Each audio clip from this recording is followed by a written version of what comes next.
Yeah, here we are. I mean, we've got them right along the southern edge of the state, and you can't quite see it out of our Lamoni Skycam, but you can see the clouds have rolled in, and we have got some very active storms down there at the moment. Otherwise, Marshalltown, Creston, not sitting bad. We look in the metro, clear sky. That's allowed us to heat up already into the middle 70s. You look to the south, though, west of Van Wert, Kellerton, Mount Ayr, we've got some rumblers that are churning their way through southern portions of the state, and even stronger storms out near Grant City in Missouri and near Morgan in Missouri as well. And we go even further south from there. There's a lot of moisture and a lot of storms that are continuing to march their way to the northeast. So as these work their way in, we have got untapped energy across the state, and the most ripe conditions for any tornadic development, again, will be that southeastern portion of the state. We're going to have to keep a close eye on that. We're already to 75 degrees, 70 for Sheraton, Creston coming in at 75. That is a whole load of heat for this time of year. You look off to the northwest,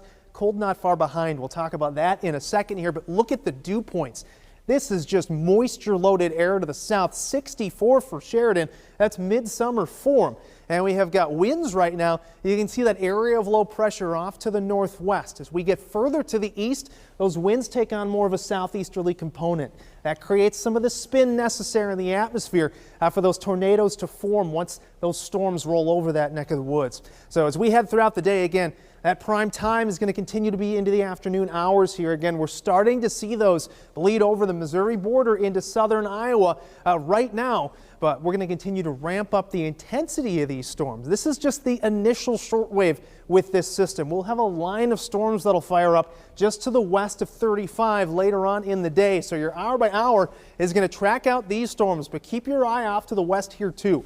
That area of storms ratchets itself eastward, and then we get a very robust line of storms from Creston all the way up to Fort Dodge. Notice how these, it's called discrete when these kind of pop up on their own. Notice how they're kind of nebulous like that.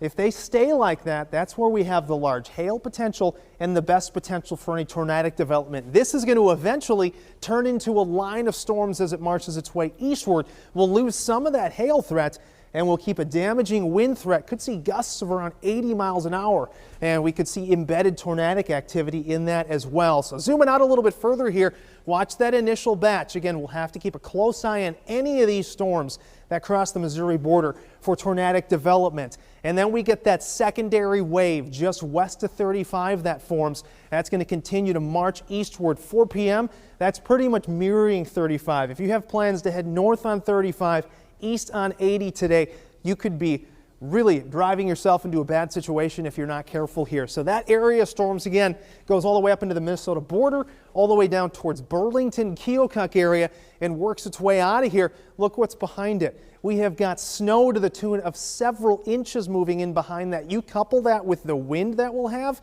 into Saturday morning, some of us could be talking blizzard conditions. So kind of a 1, 2, 3 punch, if you will, out of this storm. We've got that tornado watch in effect now that continues through 8 p.m. Anybody that's highlighted in yellow, which is nearly the whole state, the eastern 3/4 of the state, will be under the gun for some form of threat today.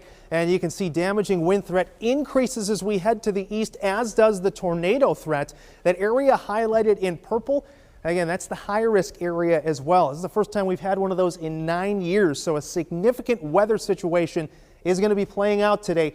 Make sure you have a way to get alerts. KCCI weather app is great for that. It will alert you as soon as a warning is issued. But you look at your rain tracker, again, not a huge rainmaker, but we could see significant snowfall out of this. 3+ inches to the north on the backside of this system. Again, just normal atmospheric winds could be 55 miles an hour. That'll be enough to blow that snow around, make for difficult travel, and could lead to whiteout conditions at times. I know, kind of a ridiculous day that we're talking about severe storms and a blizzard, but here we are in Iowa spring, and I guess what else can you expect? 32 is what we're taking that temperature down to tonight. Again, central portions of the state hanging in the middle 70s. You look to the west, could be approaching 80 degrees for Redfield. And that 8-day forecast, we've got that weather alert day today. Again, we only issue that when we're expecting life-threatening conditions, and those could be happening and unfolding over the next few hours. Temperature takes a huge drop for your Saturday. Remember, we could see snow tonight to the tune of several inches in spots, leading to blizzard conditions in northern portions of the state. After that, we bounce right back to 70. Keep your eyes on Tuesday, though. we have got the potential for another significant system to work its way through, could bring in more severe weather for us. Temperatures topping out in the middle 70s. We're back down into the low 50s by the middle of the week.